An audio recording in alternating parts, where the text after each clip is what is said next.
Muna Arir is getting ready for what should be the happiest day in her life, her wedding. But the war in Gaza has taken away the heart of her family, and now she wears black.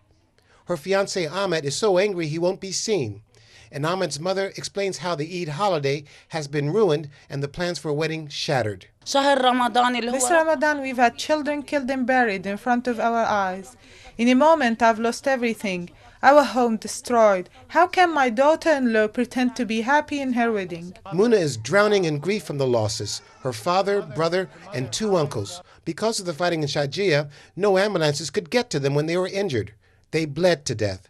She had to wait 1 week for a ceasefire to find them. 1 week waiting that maybe they are alive. But when we got back, all what we found was their bodies. The 4 families from both sides, with 70 people, now live together in trauma, after losing members who were killed and their homes which were destroyed. They are among the tens of thousands displaced in Gaza, living as extended families. But the vast majority of 240,000 live in UN shelters. Conditions here are actually better, though the shortages are severe. The only source of light is the natural daylight for an apartment which has no electricity.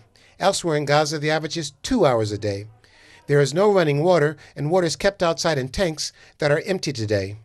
For bread, there are long lines, and to play outside is not always safe. Though there is no privacy here, this is still one family. At the Tal al-Hawa school, 2,000 people now live here as refugees, and Shejaiya does not let his bride-to-be Riham go outside. He always stays with her to protect her.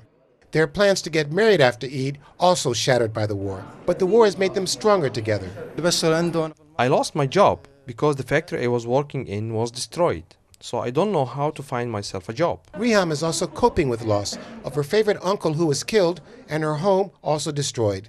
I don't know how the wedding will be without my uncle, but being around Yahya makes me strong, even if there is bombing. There is no sign of romance or love at wedding shops, which are now closed in Gaza.